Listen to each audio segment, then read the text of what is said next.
페이지입니다.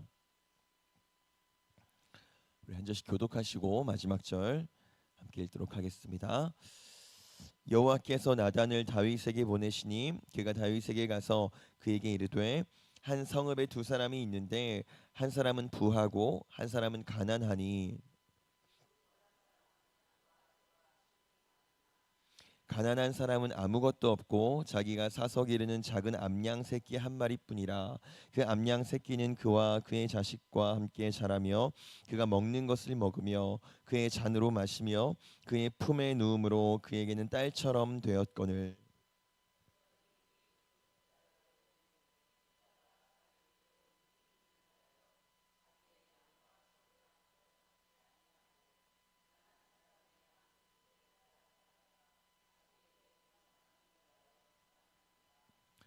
다윗이 그 사람으로 말미암아 노하여 나단에게 이르되 여호와의 살아계심을 두고 맹세하노니 이 일을 행한 그 사람은 마땅히 죽을 자라.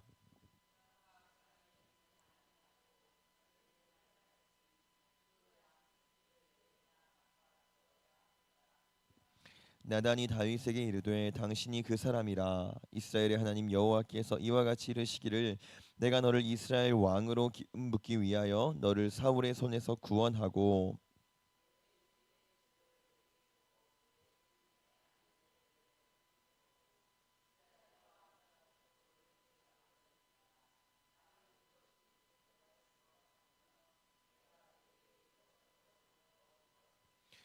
그러한데 어찌하여 네가 여호와의 말씀을 업신여기고 나보기에 악을 행하였느냐. 네가 칼로 햇사람 우리아를 치되 암몬 자손의 칼로 죽이고 그의 아내를 빼앗아 내 아내로 삼았도다.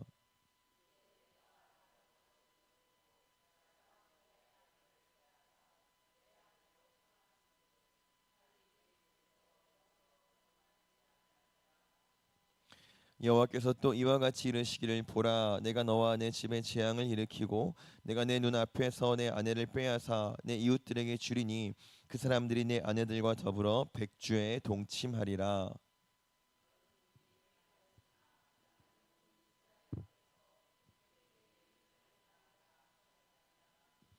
다윗이 나단에게 이르되 내가 여호와께 죄를 범하였노라 하매 나단이 다윗에게 말하되 여호와께서도 당신의 죄를 사하셨나니 당신이 죽지 아니하려니와.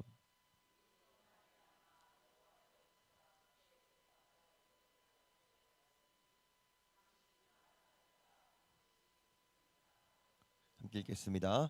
나단이 자기 집으로 돌아가니라. 우리아의 아내가 다윗에게 낳은 아이를 여호와께서 치심에 심히 앓는지라. 아멘. 기도하겠습니다. 우리가 소망합니다. 하나님 그저 주님의 뜻대로 살기를, 주님을 찬송하는 삶을 살기를, 주님과 더불어서 이 땅 가운데서 살기를 소망합니다. 우리의 삶을 주님 인도하여 주시옵소서. 주 말씀 따라 사는 것이 세상의 조언과 세상의 말들을 따라 사는 것보다 훨씬 더 나은 삶을 살 수 있다는 확신을 우리에게 허락하셔서 주의 뜻을 따를 때에 그 어떤 고민과 망설임도 없게 하여 주시옵소서. 우리의 환경과 우리의 상황과 우리의 여러 가지 조건들을 따져가며 주의 말씀에 순종할지 말지를 정하는 게 아니라 하나님 우리가 주의 말씀이 확실하다면 주의 뜻이 분명하다면 우리가 고민하지 않고 우리가 담대하게 주의 뜻대로 살게 하여 주시옵소서. 그때 하나님 정말 세상에서 얻을 수 없는 기쁨과 평안함과 주의 돌보심과 주의 통치를 경험하는 우리가 되기를 원합니다. 그 통치를 아는 그리스도인 되게 하여 주옵소서. 이 땅에서 주님과 동행함으로 정말 누리는 천국을 우리가 다 경험하게 하여 주시옵소서. 우리가 오늘도 말씀으로 들어갑니다. 하나님 말씀하여 주시옵소서. 그 말씀이 또한 우리의 삶을 지배하게 하여 주옵소서. 말씀대로 살기를 원합니다. 감사하며 예수님의 이름으로 기도합니다. 아멘. 오늘 본문에 지금 보시면 선지자 나단이라는 사람이 나오죠. 근데 아마 이름이 낯설진 않으실 거예요. 익숙하실 텐데요. 사무엘하 7장을 보시면 다윗이 이제 자기는 좋은 성에 사는데 자기는 좋은 왕궁에 사는데 하나님은 정작 하나님의 집에 없는 게 마음에 걸렸어요. 그래서 하나님의 성전을 짓는 게 어떻냐고 조언을 구했던 선지자가 있었는데 그 사람이 바로 오늘 나오는 이 나단이라는 선지자입니다. 이 사람은 성경에 많이 등장하지는 않는데요. 대표적으로 사무엘하 7장 그 성전 이슈가 있을 때 등장했고 이제 오늘 등장하는 사람인데 이 사람이 어떠한 사람인지 이 사람이 어떠한 성향을 가진 사람인지 이 사람의 캐릭터는 성경이 분명하게 나와 있습니다. 우리 본문 두 군데를 한번 찾아볼게요. 사무엘하 7장 17절 보시고요. 그리고 열왕기상 1장 8절도 한번 보겠습니다. 시작. 나단이 이 모든 말씀과 이 모든 계시대로 다윗에게 말하니라. 아멘. 그리고 열왕기상 말씀도 보겠습니다. 시작. 제사장 사독과 여호야다의 아들 분이야와 선지자 나단과 시므이와 레위와 다윗의 용사들은 아도니아와 같이 하지 아니하였더라. 아멘. 지금 보시면 나단이 이 모든 말씀들과 계시대로 다윗에게 말하니라 했는데요. 이게 성전 건축과 관련해서 하나님의 말씀을 그대로 곧이곧대로 다윗에게 전했다는 건데요. 여러분 이건 결코 그렇게 간단한 문제는 아니었어요.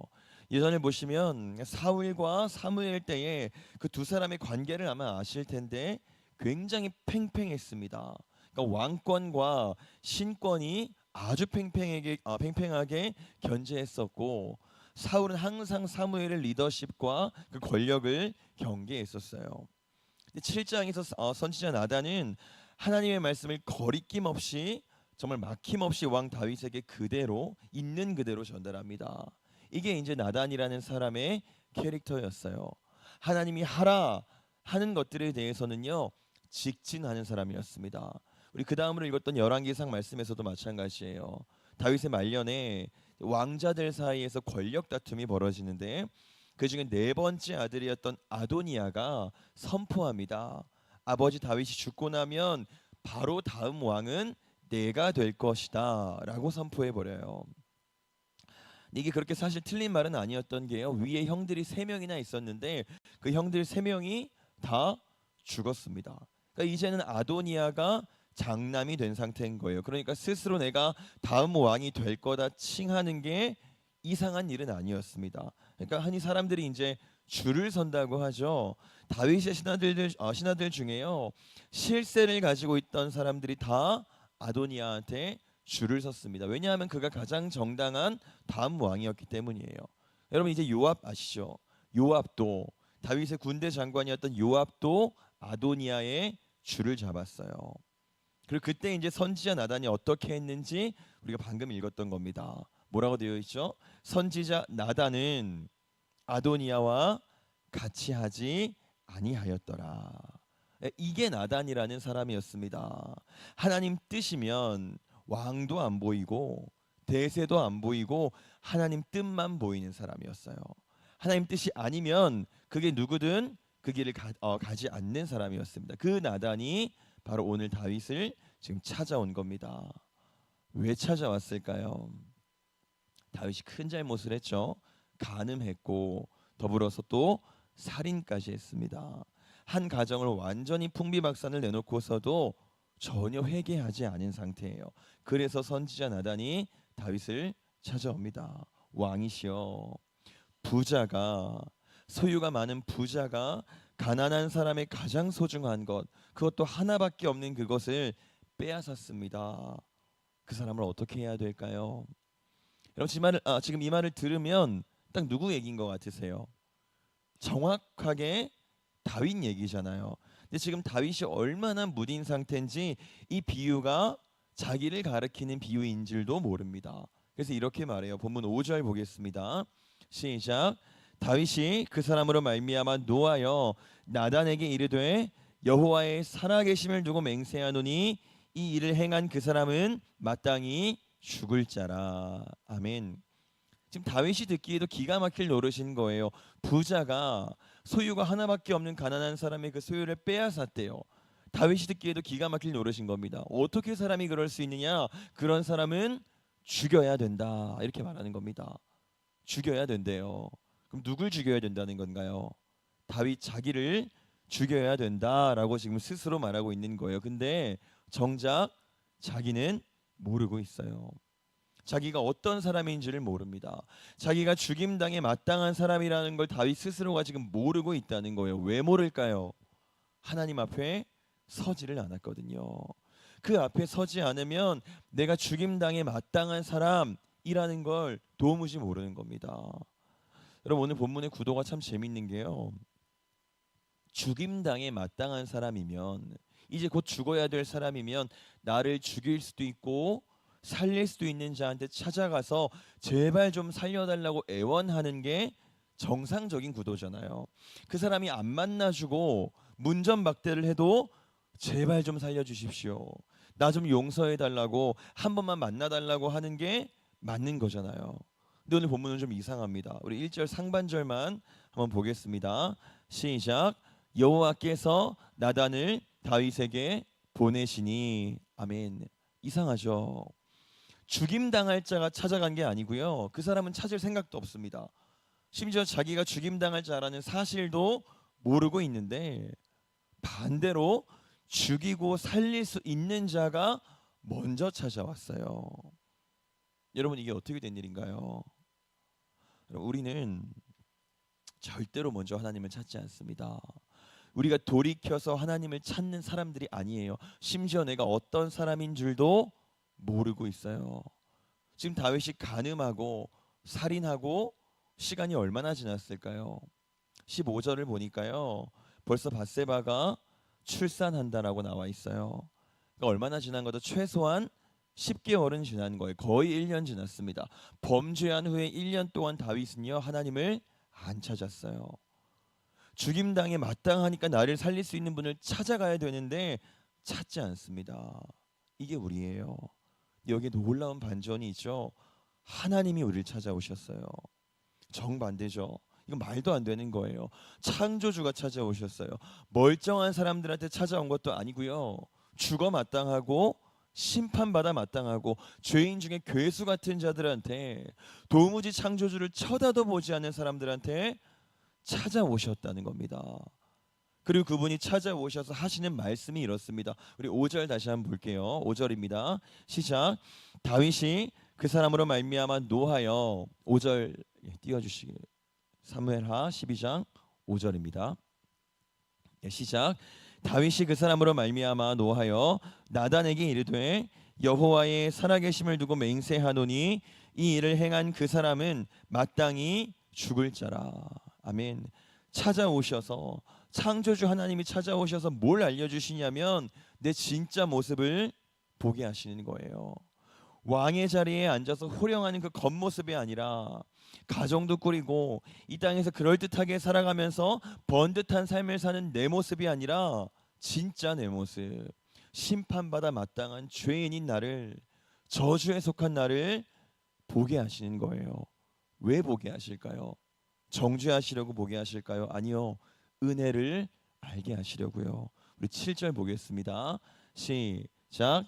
나단이 다윗에게 이르되 당신이 그 사람이라. 이스라엘의 하나님 여호와께서 이와 같이 이르시기를 내가 너를 이스라엘 왕으로 기름 붓기 위하여 너를 사울의 손에서 구원하고. 아멘.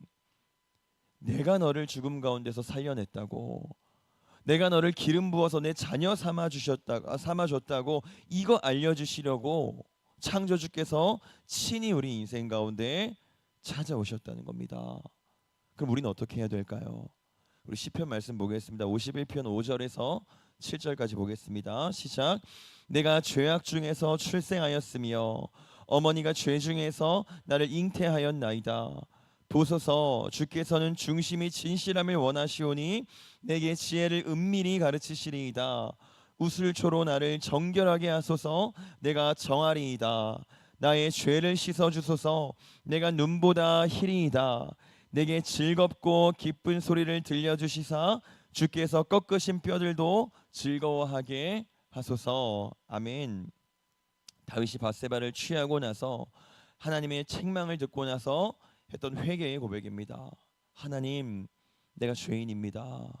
그러나 나를 씻어주시고 정결하게 다시 하얗게 해주시옵소서 고백하는 거예요. 지금 다윗이 뭐 했죠? 아무것도 안 했어요. 할 수 있는 것도 없습니다. 그냥 인정하는 거예요. 나를 찾아오신 하나님을 인정하는 겁니다. 그 말도 안 되는 은혜를 허락하신 하나님을 인정하는 거예요. 주님, 내가 죄인입니다. 나를 정결하게 하실 분 하나님 한 분밖에 없습니다. 인정하는 거예요. 그리고 인정하는 삶을 사는 겁니다. 인정하는 삶이 뭘까요? 그건 오늘 나단 선지자가 보여줬어요. 제가 처음에 나단 선지자를 말씀드렸었죠. 은혜를 허락하신 분, 죽은 나를 살리신 분, 썩어서 냄새가 나는 나를 살리신 분의 뜻대로 사는 겁니다. 왕의 앞이라고 덜덜 떨려도, 세상이 틀렸다고 조롱하고 대세를 거스러야 되고, 내 환경이 여의치 않아도 주의 뜻대로 사는 거예요. 왜냐하면 저 무서운 왕이 나를 살리는 게 아니고, 지금 대세가 되어버린 아도니아의 줄을 붙잡아야 내가 사는 것도 아니고, 하나님이 나를 정결하게 하시고 사망의 한가운데서 나를 일으키신 것을 내가 인정하기 때문에 그렇게 사는 겁니다. 그리고 이렇게 고백하는 우리한테, 이렇게 사는 우리한테 하나님이 이렇게 말씀하실 거예요. 우리 보면 13절 하반절만 보겠습니다. 시작. 나단이 다윗에게 말하되 여호와께서도 당신의 죄를 사하셨나니 당신이 죽지 아니하리라. 아멘. 네가 죽지 아니하리라. 우리가 살 줄 믿습니다. 우리의 모든 이 땅의 문제로부터 우리가 위협당하지 않을 줄 믿습니다. 모든 괴로움으로부터 우리가 무너지지 않을 줄 믿습니다. 사망의 그늘이 들이우지 않을 줄 믿습니다. 광야 같은 이 땅에서 우리가 끝내 그 젖과 꿀이 흐르는 가나안 땅에, 그 천국에 끝내 당도하게 될 줄 여러분 믿으시기 바랍니다. 우리 하나님이요, 창조주께서 친히 완전히 파괴된 우리를 찾아오셨어요. 정죄마다 마땅한 우리를 찾아오셔서 우리에게 내가 너에게 은혜를 허락했다고 말씀하십니다. 이제 우리가 다윗처럼 그 사실을 인정하기 원합니다. 하나님, 내가 죄인입니다. 그러나 주님이 나를 다시 정결하게 하신 줄 믿습니다. 이 고백이 우리의 고백이 되기를 원합니다. 고백할 뿐만 아니라 그 고백한 대로 또 사는 저와 여러분 되기를 원합니다. 그때 우리 하나님이 우리 모든 인생을 책임지실 줄 믿습니다. 기도하겠습니다.